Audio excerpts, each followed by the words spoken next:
Então, novamente, bem-vindos e bem-vindas. Vamos ter hoje nosso último dia do minicurso. E a gente vai continuar falando hoje do SymPy, né, que é a biblioteca do Python para computação simbólica.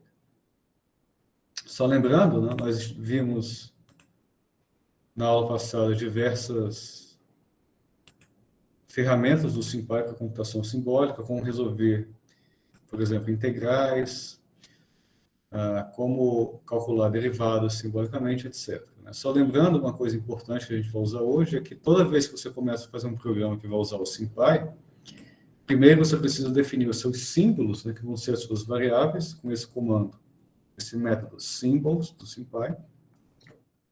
E você define, a gente viu que você pode definir uma função abstrata, ou seja, uma função ainda não definida, que não tem ainda, você não conhece ainda a forma dela, com o método function. E hoje a gente vai usar essa maneira de você definir funções abstratas para montar e resolver uma equação diferencial analiticamente. Então, continuando, né, a gente viu como manipular expressões, a gente viu como calcular, como fazer cálculos numéricos com o SymPy, como calcular derivada, integral, limite. E agora a gente vai falar sobre séries. Qual é o objetivo de série no SymPy? É você expandir, por exemplo, uma função em uma série. Né? Por exemplo, uma série de Taylor. Você expande em torno de um certo valor. E aí, no SymPy, o método para você expandir uma função em série é simplesmente o nome óbvio, SymPy Series. E aí, como argumento dessa função, SymPy Series, você pode passar a ordem da série que você quer, até que ordem, e você pode passar um outro argumento, né, chamado x0, que é o ponto em torno do qual a sua função vai ser expandida. Né? O que a gente faz em série de Taylor, analiticamente. Então, por exemplo, vamos pegar a função exponencial. Né? Aqui no SymPy, a gente escreve como SymPy s de x. Lembrando que o x aqui é a variável, o símbolo x, que já está definido de antemão. Então, eu vou chamar o método series e vou colocar n igual a 4 para indicar que é uma expansão até a quarta ordem. Ele vai fazer para mim, ó, praticamente 1 mais x. Aqui, por default, né, ele está fazendo a expansão em torno de x0 igual a 0. E aqui, ele coloca essa notação que a gente está acostumado para dizer que você tem aí termos de ordem x a 4. E, obviamente, você pode expandir até uma ordem maior. Se você quisesse 6, fazer.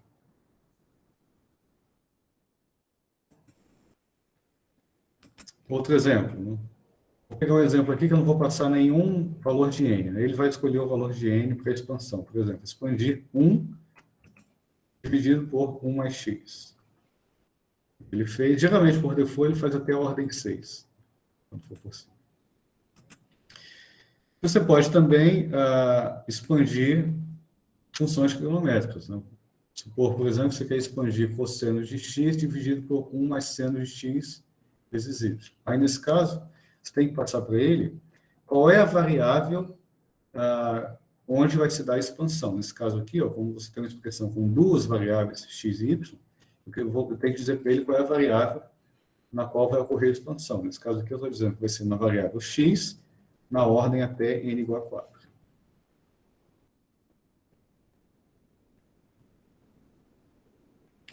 Agora, se você quiser depois fazer um cálculo com essa expressão, um cálculo numérico, por exemplo, você tem que remover essa parte aqui. Então, para remover esse O, para você fazer um cálculo depois com essa expressão, você usa o método removeO, né, que literalmente vai remover essa informação aqui da ordem dos termos superiores da sua série. Então, vamos supor que você está fazendo essa expansão e você vê que, para um determinado valor x que não é muito grande, x a 4 já não é mais importante para você. Então, removeO, a gente vai remover essa parte aqui, ó, e você ficou com a série agora com a expressão aproximada dessa, uma expansão em série, que é a expressão aproximada dessa função. Tá?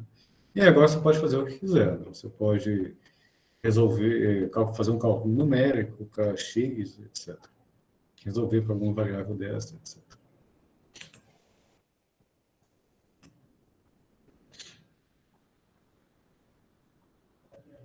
Vamos pegar um exemplo de aplicação lá em física, né?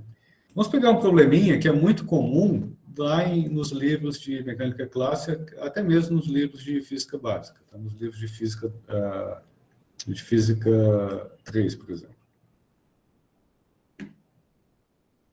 Ou física 2, é porque na UF é trocado física 2 e física 3, mas em geral em livros que envolvem oscilações e ondas.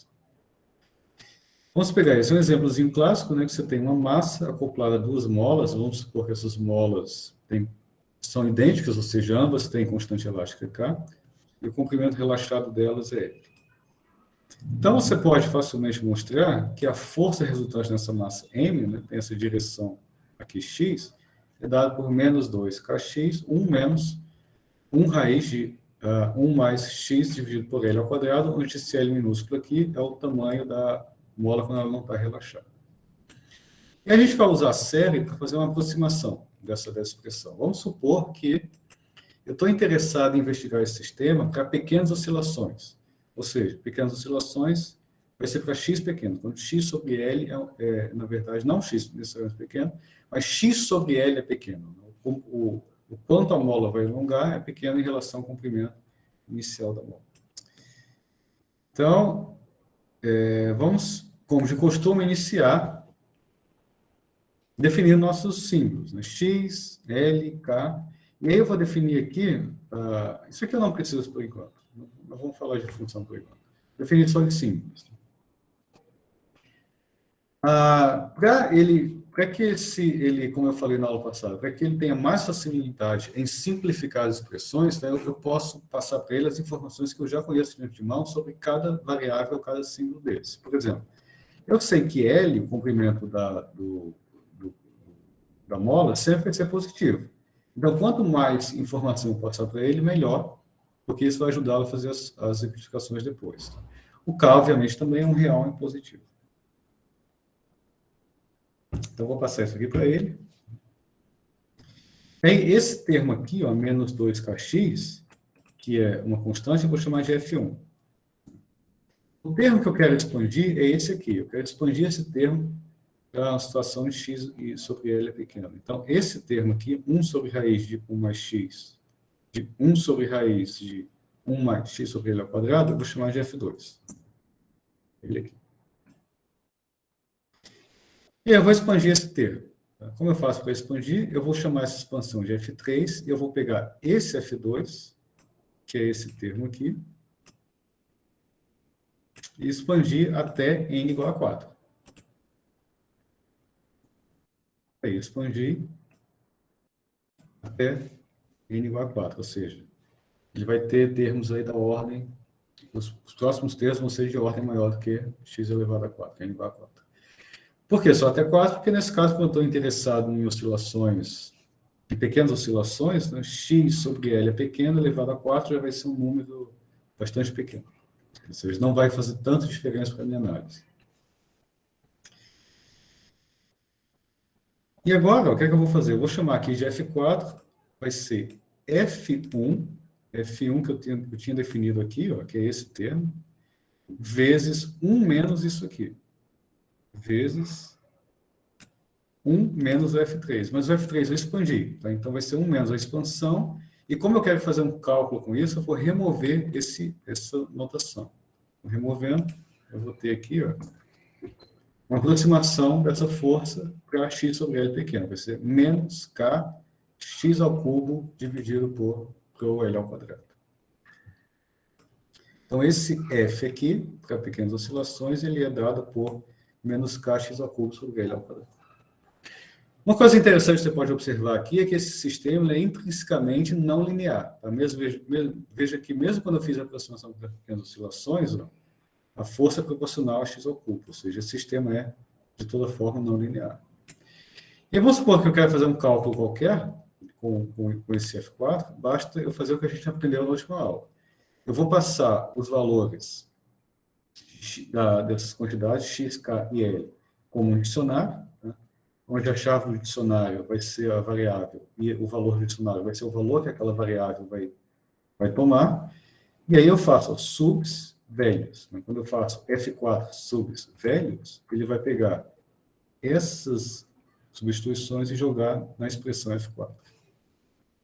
Retorna para mim menos 0,003.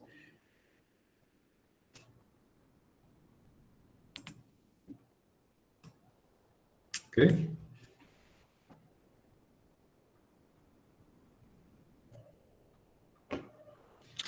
Bom, isso aí para a série. Se você estiver trabalhando com equações e essas equações têm soluções analíticas, em geral você consegue encontrá-las com o SymPy. E o método para fazer isso é simplesmente sympy.solve. E aqui você vai passar para ele, em geral você vai passar para ele a equação que você quer resolver, e em alguns casos também a variável. Vamos pegar um exemplo simples aqui. Defino meu variável x e eu quero que ele resolva x ao quadrado mais 2x menos 3. É uma equação simples de segundo grau, que obviamente tem resolução analítica. Ele vai retornar para mim uma lista com as soluções. Nesse caso aí, obviamente, vai ter duas soluções, menos 3 e 1. Então, ele retorna a lista. Como é uma lista, né, você pode acessar os elementos da lista com índice. Então, se eu quiser, por exemplo, a primeira entrada, ele retorna para mim menos 3. Segunda entrada, 1. Em alguns casos, você pode querer que essa sua solução ela seja retornada não como uma lista, mas como um dicionário. Então, nesse caso, esse método solve, ele tem um argumento chamado dict, um argumento booleano, que se você coloca dict igual a true, ele vai retornar para você a solução como um dicionário. Então, eu vou resolver essa mesma equação, mas com essa opção de dicionário agora. Aí, ele retorna as duas soluções em dois dicionários, né? X, menos 3 e x, 1. Isso aqui é mais interessante quando você tenta resolver um sistema de equações, que a gente vai ver daqui a pouco. Agora, vamos supor que no lugar desses números, você não tenha nenhum número, você tenha simplesmente símbolos, né? Vamos supor uma equação de segundo grau genérica, onde você define símbolos ABC. A equação é ax2 mais bx mais c. Você manda resolver, e vai resolver analiticamente. Como eu não botei a opção dict igual a true, ele retorna a lista com as soluções. Por exemplo, mais um exemplo, uma solução, uma equação trigonométrica. Aqui eu passo a expressão, só para deixar mais claro, eu vou passar aqui a expressão e a variável que eu quero determinar, no caso x. Resolve para mim, essa equação trigonométrica tem solução analítica e o resultado é π sobre 4. Como só tem uma solução, ele retorna uma lista com um elemento. Agora, o que acontece se você tentar resolver uma equação que não tem solução analítica? Obviamente vai dar um erro. Tenta resolver, não consegue, ele retorna uma informação desse tipo, né? Não tem algoritmo implementado para resolver essa equação. Então, obviamente, para a equação desse tipo, você tem que usar os métodos numéricos que a gente viu, né? Tem que usar, no caso, o SciPy, usando aqueles métodos numéricos que nós vimos. Se você tiver um sistema de equações, você pode também tentar resolvê-lo analiticamente, inicialmente, com o solve. Vamos supor que eu tenho duas equações. A equação 1, que é x ao quadrado menos y, e a equação 2, que é y ao quadrado menos x. A notação aqui, né, ou melhor dizendo, a sintaxe, ela é muito semelhante ao fsolve, que nós vimos lá no SymPy. No SymPy não, desculpa, no SciPy. Você vai passar para ele uma lista com as equações, onde cada equação, obviamente, está pré-definida antes, equação 2. Você passa uma lista com as equações e passa uma lista para ele com as variáveis, né, que devem ser determinadas, que nesse caso é x e y. E como eu quero que o resultado ele retorne para mim um resultado como dicionário, eu vou colocar dict igual a true.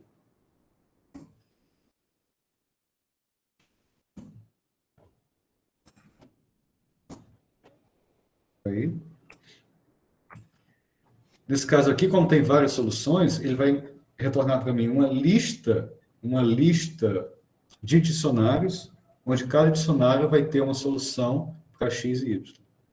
Então, a primeira solução é a trivial, 0, 0. A segunda solução é x igual a 1, y igual a 1.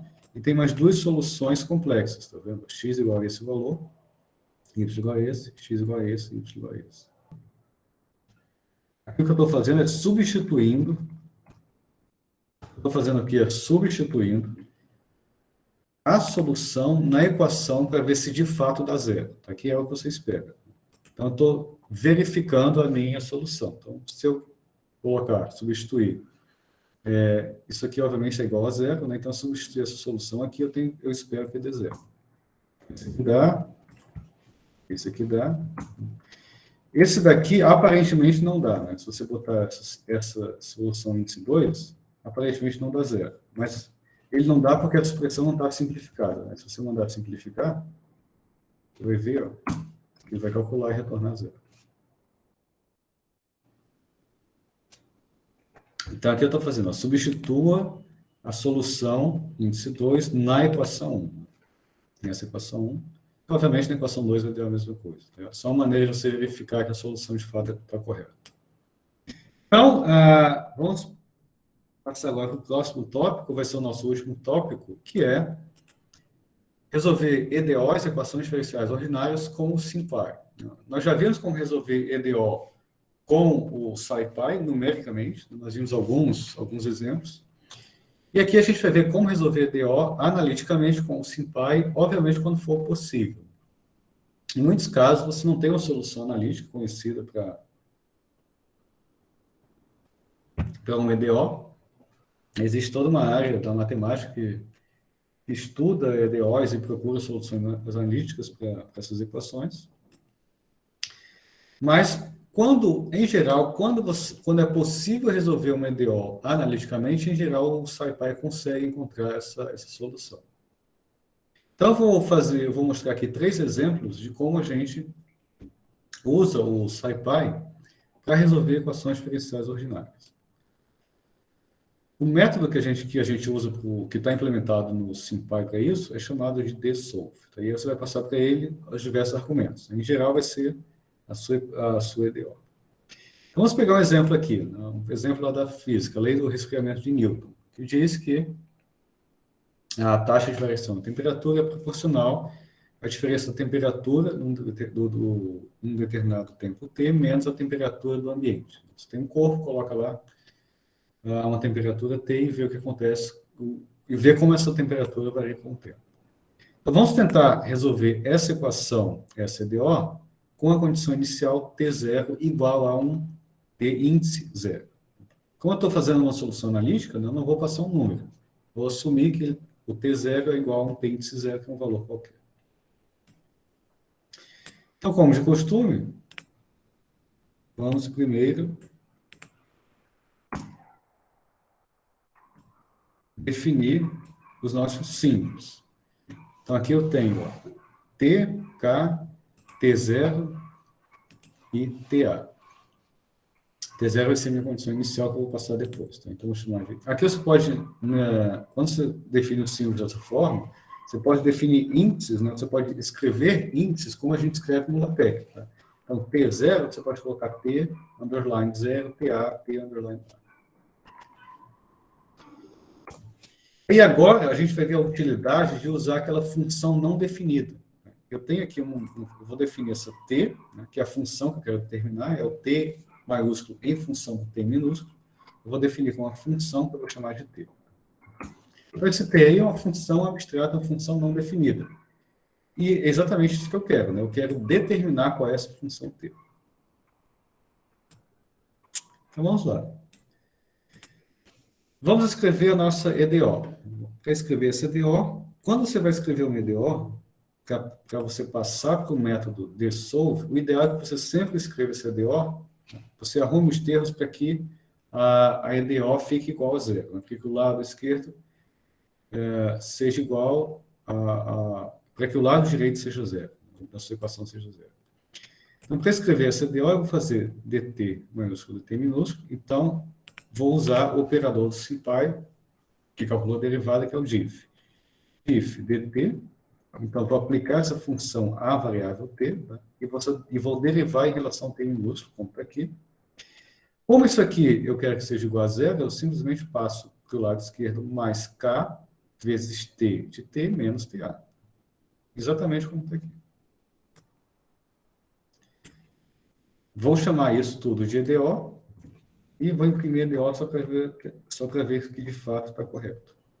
Então, ela aqui, tá? Isso aqui é igual a zero. Para você deixar bem claro qual é a equação que você está resolvendo, é bom você usar esse comando do SymPy chamado EQ, e vai pegar esse EQ, ele vai fazer igualdade entre a primeira entrada e a segunda. Então, a primeira entrada aqui é EDO, que está definido aqui, e a segunda entrada é zero. Então, ele vai fazer EDO igual a zero. Essa é a minha equação que eu vou resolver, que é exatamente essa. Que essa aqui é arrumada. Então, para resolver é fácil. Eu vou chamar de EDO sou a solução, vou chamar de EDO sou, que é simplesmente resolver essa EDO. Passo o argumento, a função de solve, e o argumento dela é EDO. Aí, resolveu para mim. Esse é um exemplo muito simples, né? Então ele vai fazer muito rápido. Em geral não é assim, mas ele consegue resolver facilmente, porque é um EDO simples, e resolveu para mim, e ele me retornou aqui uma solução geral. Nós que ele retornou para mim que esse C1, que é uma constante, e que me dá a solução geral dessa EDO. Daqui a pouco eu vou mostrar como a gente vai determinar essa constante, né? Como vocês sabem, essa constante é determinada a partir das condições iniciais. Mas antes de falar disso, deixe-me falar só duas coisas que são importantes, que a gente vai usar daqui a pouco. É que esse objeto aqui, né, que é essa solução, ele tem os atributos, dois atributos, LHS e RHS, que te dá qual é o termo que está em cada lado da equação. Então, se eu pegar EDO.LHS, né, eu estou chamando um atributo dele, que é chamado de LHS, que me dá o que está do lado esquerdo, que é simplesmente T de T. Isso aqui, o RHS, me dá o atributo do lado direito, que é a expressão aqui. Por que isso é importante? Porque se eu precisar manipular essa expressão depois, se eu quiser essa expressão aqui, tá, eu tenho que chamar a solução dessa forma, EDO sol.RHS, para retornar essa expressão, e com essa expressão eu posso fazer outros cálculos que eu desejar. Então vamos lá, vamos determinar a constante C1. A gente vai determinar essa constante C1 de duas maneiras, de uma maneira mais tediosa e de uma maneira mais direta, só para a gente ver como funciona. Então vamos lá, para determinar a constante C1, vamos usar a nossa condição inicial, T0 igual a zero. Sempre que você passar uma condição inicial para um EDO no SymPy, você deve passar como um dicionário, tá? Mesmo que só tenha um termo. Então, essa condição inicial, eu vou chamar de ICS, que é igual a T calculado em zero. Lembra que T é a minha função, essa função aqui. Então, eu estou dizendo para ele que T calculado em zero tem um valor T0. E aí, eu tenho que passar necessariamente, eu tenho que escrever a condição inicial necessariamente como um dicionário. De modo mais geral, você pode passar várias condições iniciais e várias condições de contorno. Mas se você souber o valor da função em dois pontos específicos, que são as condições de contorno, você pode passar exatamente dessa forma como um dicionário. Então, você passa aqui, vírgula, e coloca outro elemento do seu dicionário, que vai ser a condição de contorno em outro ponto. Tá? Então, de modo geral, você pode passar condições de contorno para esse dicionário. Então, vamos lá. Eu vou chamar de C é que essa equação que vai me dar C1. Então, o que é que eu vou fazer? Eu vou pegar esse EDO sou, que é a solução. Essa EDO sou, que é essa solução aqui. Vou substituir T por zero, né? É a continha que eu vou fazer. Né? Vou substituir essa função, vou substituir T nessa função em zero, porque é nesse ponto que eu tenho a condição inicial. E nessa função t igual a zero, eu vou substituir t de zero por t0. Ele vai me retornar essa equação aqui. T0. Isso aqui é muito trivial, né? Se você botar t igual a zero aqui, você vai ver que aqui, ó, t de 0 é t0, e aqui t igual a zero vai ficar simplesmente c1, que é o que está aqui. Então, nesse caso é bem trivial, né? Eu estou fazendo isso passo a passo só para ilustrar como funciona. E é óbvio aqui que C1 é T0 menos TA. Mas só para deixar bem claro que, em casos mais complexos, para você determinar C1 no caso mais geral, é só você usar o solve que a gente usou ainda há pouco, né? Resolver essa equação. É só você fazer solve C é Q. Como ele sabe que tem que resolver para C1, porque C1 é a única constante aqui que eu não defini antes, né? T0 e TA já está definido, então ele entende que tem que resolver para C1. Então, obviamente, resolveu para C1. C1 como sendo T0 menos TA.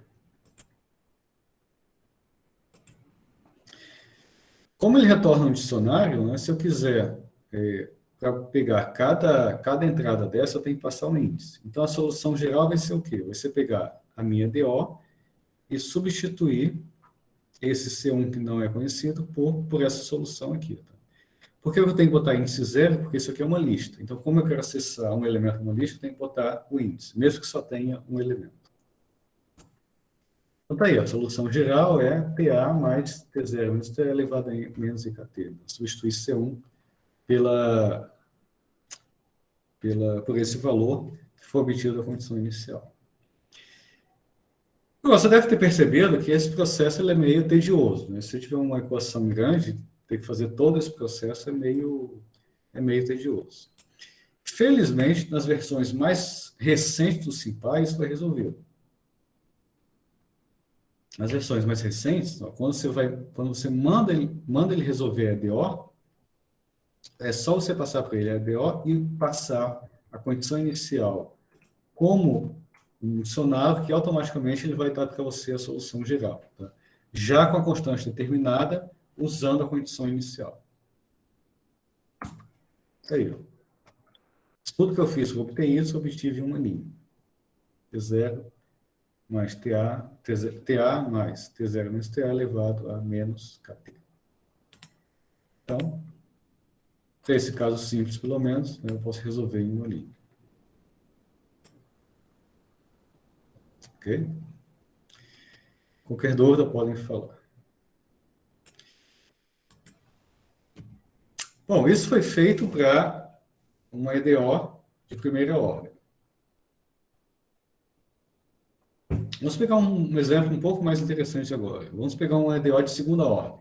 Um exemplo conhecido de EDO de segunda ordem, oscilador amortecido. A EDO do oscilador amortecido é essa forma aqui, né? dx2 dt, mais 2 gama ômega 0 dx dt, mais ômega 0 quadrado vezes x, isso é igual a zero. Onde esse gama aí é um fator de amortecimento e ômega 0 é a frequência natural do sistema. Então, vamos resolver esse EDO.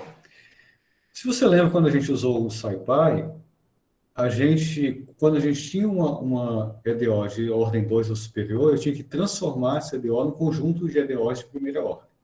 Aqui não, eu posso usar o SciPy para resolver diretamente essa equação. Então, como de costume, ó, eu vou definir os símbolos, T ômega 0 gama, T ômega 0 gama.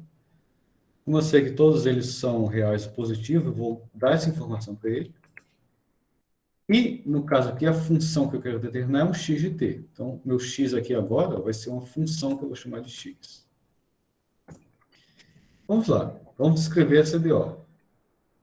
Essa EDO é a derivada de x de t em relação a t, 2, né? Que é a derivada de segunda ordem. Por isso que eu botei 2 aqui.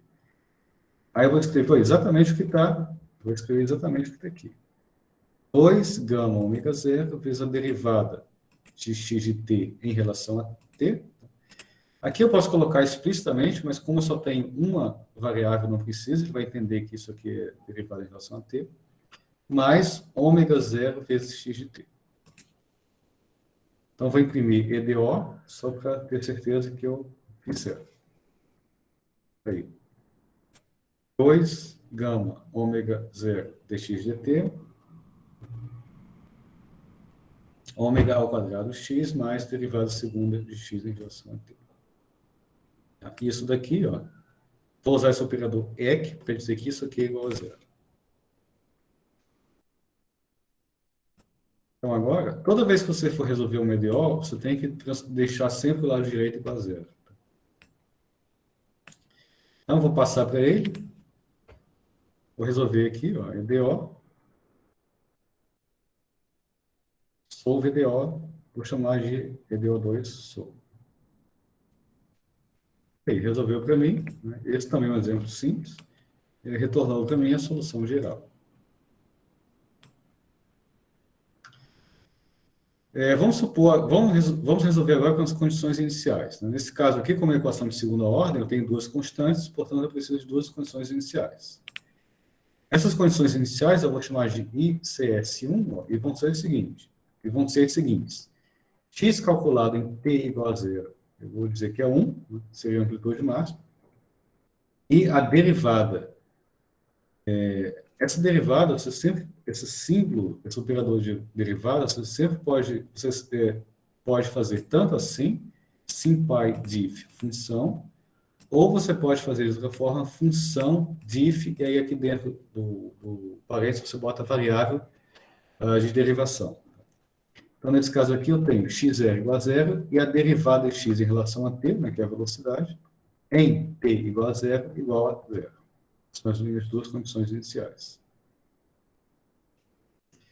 X em t igual a zero é 1, derivada de x, a derivada temporal de x em t igual a zero é zero. Então, agora eu vou resolver passando as condições iniciais. Obviamente tem que ser um dicionário. E como eu chamei essa condição inicial, esse dicionário de condições iniciais de CS1, eu passo para ele, ó, ICS, né, que é o argumento da função, igual a qualquer coisa qualquer nome que eu dei aqui. Nesse caso aqui eu dei o nome ICS1. Aí eu vou mandar ele resolver. Aí, ó. Resolveu para mim. Tá? Essa aí é a solução dessa EDO. Vejo que as constantes C1, ele já resolveu as constantes C1 e C2 usando as condições iniciais.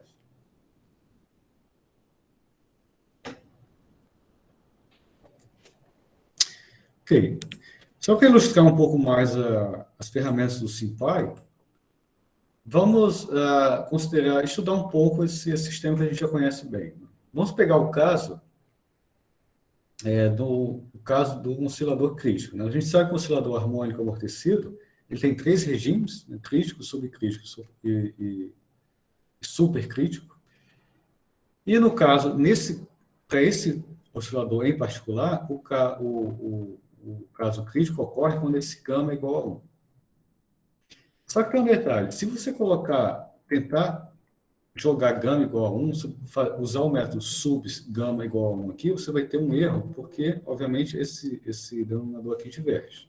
Então, para fazer isso, no lugar de substituir gama igual a 1, eu vou usar o que a gente aprendeu de limite. Então, vou chamar xt crítico, né, como sendo essa solução para o caso crítico, gama igual a 1, e para calcular, eu vou usar o limite. Então, o limite de quem? Aqui agora eu vou usar o que a gente aprendeu lá em cima, de tomar a parte esquerda e direita da minha solução. Quando você vai calcular o limite, você tem que passar para ele uma expressão. Então, a expressão tem que ser esse lado direito da sua equação. Como eu quero o lado direito de xtsol, eu faço o quê? xtsol.rhs. Ou seja, vai me dar o lado direito desse objeto aqui. Vai me dar isso. Então, eu vou calcular para essa expressão o limite quando gama vai para 1. Então, para aí. Vai retornar para mim ômega 0t mais 1 e elevado a menos ômega t, que é o caso crítico. Agora, para ilustrar um pouco mais essas ferramentas, vamos fazer um gráfico para vários valores de gama. Tá? E nesse gráfico de vários valores de gama, a gente vai observar os regimes subcrítico, crítico, que é esse aqui, e o supercrítico. Vamos lá. Vamos supor que esse ômega zero aqui seja 2π. Ômega zero, atribuir o valor 2π aí. E agora vamos usar o matplotlib para fazer um gráfico dessa solução com ômega zero igual a 2π para diferentes valores de gama. Então vamos lá. Vamos lembrar o que a gente aprendeu de matplotlib.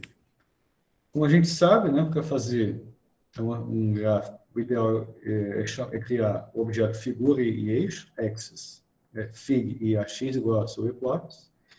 E aí agora, como eu quero fazer um gráfico de x em função dessa solução em função do tempo, nada mais natural do que criar um array que vai conter os valores de t. Então, esse array eu vou chamar de tt e vou usar o linspace do NumPy. Ou seja, eu vou observar essa solução entre t igual a 0 e t igual a 3 e vou usar 200 pontos para ter um gráfico bem definido. Se vocês lembram na aula passada, a gente viu que para fazer cálculo numérico com o SymPy, o ideal era usar o lambdiff quando eu queria substituir o valor de uma variável por um array. Ou seja, no lugar de fazer um loop, né, em t, eu posso simplesmente usar o lambdiff, que vai fazer a vetorização para mim. Ele vai pegar esse array t e aplicar de uma vez na minha função x de t, né, vai calcular o x de t para cada t desse, e vai retornar para mim um outro array com todos esses valores. Então, nesse caso aqui, como eu quero observar essa solução para vários valores de gama, tá? Eu vou fazer um loop aqui só em gama. Tá? Nós que eu não vou fazer loop em t. Eu vou fazer um loop só em gama porque como eu quero calcular para alguns valores de gama, esse loop vai ser bem pequeno. Vai ter poucas iterações. Então, eu vou fazer aqui. E esse caso é mais fácil fazer com loop também. Então, eu vou definir uma variável g, que vai ter os valores 0, 1, 0, 5, 1, 2 e 5. São os valores de gama. São os valores que vão ser substituídos aqui. Os valores vão ser substituídos nessa solução. Para o caso particular, gama igual a 1, eu sei que a solução é essa. Tá? Então, eu vou colocar um if para ele calcular para mim esse caso particular aqui. Então, se esse g aí for 1, né, o que é que eu vou fazer? Eu vou substituir na variável t, eu vou substituir esse xt crítico é essa expressão aqui. Ó. Xt crítico é essa expressão. Então, esse lambdiff, a função que a gente viu na última aula, ele funciona como? Eu passo para ele a variável t, ou seja, a variável que vai ser substituída pelos valores do array e passo a expressão. Nesse caso aqui, qual vai ser a expressão? A expressão vai ser o xt crítico mais com ômega substituído por ômega zero. Aqui, ó. Xt crítico é essa expressão. Como eu quero fazer um valor numérico, né, eu tenho que substituir esse ômega zero por um valor. Esse ômega zero é substituído por esse w zero aqui. Então, nessa expressão xt crítico, o ômega vai ser substituído por ômega zero. E aí, depois que ômega for substituído por ômega zero, ele vai calcular esse xt crítico para vários valores de t. É o que está dizendo aqui. Como a gente viu, nessa função lambdify, eu passo essa opção numpy para ele transformar isso aí num numpy array. Então, esse t aqui, que vai ser usado, vai ser esse, depois eu vou passar para ele, vai ser esse array chamado tt. Isso aí para g igual a 1. Né? Se para qualquer outro valor, né, é exatamente a mesma coisa, que a diferença é que no lugar de o xt crítico, eu quero o lado direito da solução. Ou seja, eu quero isso daqui. Isso daqui, obviamente, com ômega substituído por ômega zero, o W zero, que é esse valor, e com gama substituído por G, né, que o G é o valor que está correndo nessa lista aqui. Né? Nesse primeiro caso, eu não tinha G, porque esse primeiro caso aqui é o X crítico. Eu já coloquei aqui G igual a 1, gama igual a 1. Em todos os outros casos, né, o gama vai ser substituído por todos os valores de G, com exceção do caso particular 1. E aí eu vou plotar, usar o que a gente aprendeu. Vou plotar TT, o array TT, e a função vai ser xtt calculada, desculpa, x de t calculado nesse array TT. Ou seja, o que ele vai fazer? Esse x de t é um lambda if, onde onde a variável t vai ser substituída em cada iteração por esse array t. Ou seja, ele vai fazer 200 cálculos dessa função, né, para cada valor de t entre 0 e 3. Tá 200 pontos. Obviamente, vocês devem lembrar, né, quando esse gama for menor que 1, aqui eu vou ter esses coeficientes vão ser complexos. Então, para ter a solução real, eu vou chamar aqui o atributo real. Né? Então, a gente vai calcular esse xt para vários valores de t, ponto real, porque, obviamente, eu devo plotar apenas os valores reais. E aí, pronto, aí eu ploto. Plotou para mim com uma legenda que eu defini, está aí. Gama igual a 0,1, esse azul mais claro, é a solução oscilatória que decai, cuja amplitude decai com o tempo. Gama igual a 0,5 ainda é subcrítico. Gama igual a 1 verde, está bem aqui, ó, é a situação crítica.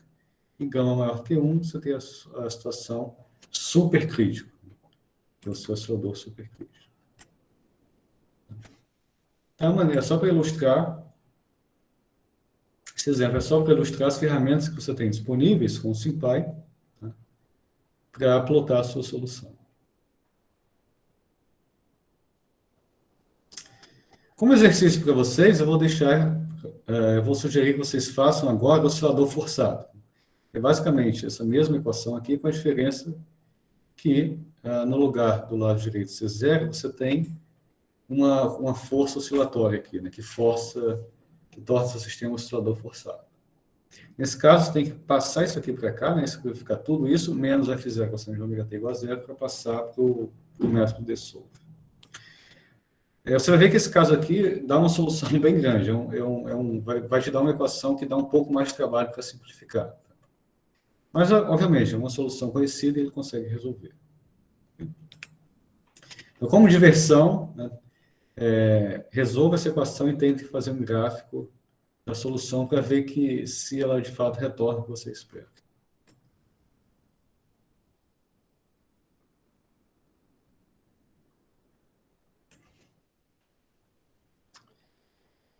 Bom, obviamente, o mundo não é tão bonito assim, né?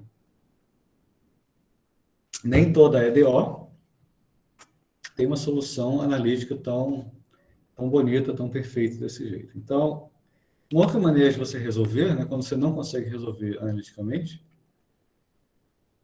diretamente, de forma analítica, uma outra maneira que você pode tentar resolver é usando séries.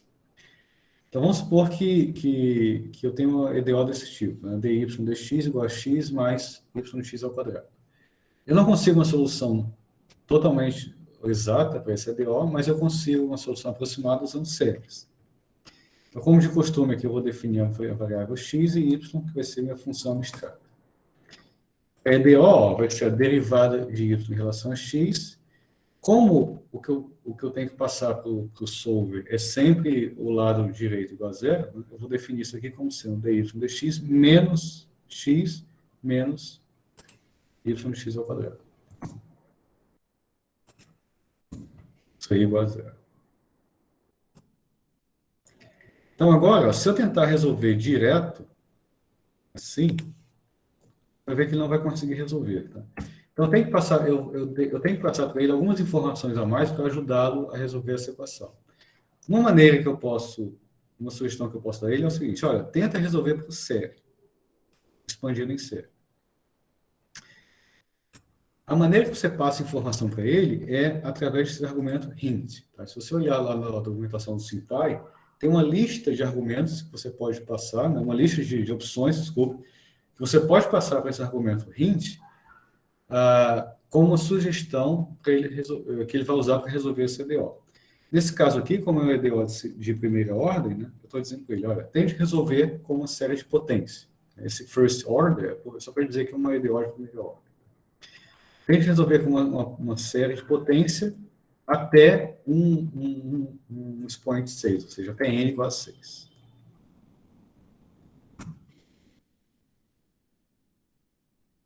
Aqui ele demora um pouco, mas resolveu.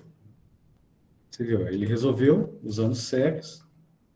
E aí, obviamente, obteve aqui, ó, ele dá para mim, como é uma série, né, ele ilustra para mim que aqui tem termos de ordem 6 ou superior. Você pode passar qualquer n, né? Se eu quiser ser n4, por exemplo, retorna para mim. E aí, obviamente, se eu quiser fazer um cálculo depois com essa função, né, que é uma série, eu preciso remover essa notação aqui. Para remover, o que eu faço? Eu vou chamar, novamente, essa expressão que está no lado direito dessa equação aqui, né, dessa expressão, dessa solução, é DO3SOL. Chamo o lado direito e mando remover o termo de ordem O. Isso aí eu vou guardar na variável yx. Aí. E agora eu posso fazer o que quiser, né? Fazer um plot, investigar, fazer outro cálculo com esse x, etc. Isso é o que eu tinha para falar para vocês sobre o SymPy, mas deixe-me fazer dois comentários rápidos. Né? Primeiro, que tem muito mais coisas do SymPy que eu não falei, por exemplo. O SymPy tem toda uma biblioteca de álgebra linear que pode ser usada para resolver problemas analiticamente. Né? Então, a gente viu com o NumPy, a gente consegue resolver problemas de alto valor numericamente, mas com o SymPy, se for possível, você também consegue resolver analiticamente. Dito isso, eu observo que, embora o SymPy ele seja bastante potente, dá para fazer muita coisa, ele ainda não é a melhor opção para fazer computação algébrica, ou computação simbólica. Ele não é tão poderoso, por exemplo, como os programas comerciais como o Maple, por exemplo, ou o MATLAB. Então, ele ainda pode deixar a desejar em relação a esses programas comerciais. Por outro lado, daqui a pouco eu vou mostrar para vocês, existe uma alternativa que foi escrita em cima dos pacotes do Python, que, em geral, funciona muito bem para computação simbólica, né? É o SageMath. Daqui a pouco eu vou mostrar o link para vocês, que é uma boa opção, que é uma opção gratuita de código aberto, escrita a partir dos pacotes do Python, que, em geral, funciona muito bem para computação simbólica.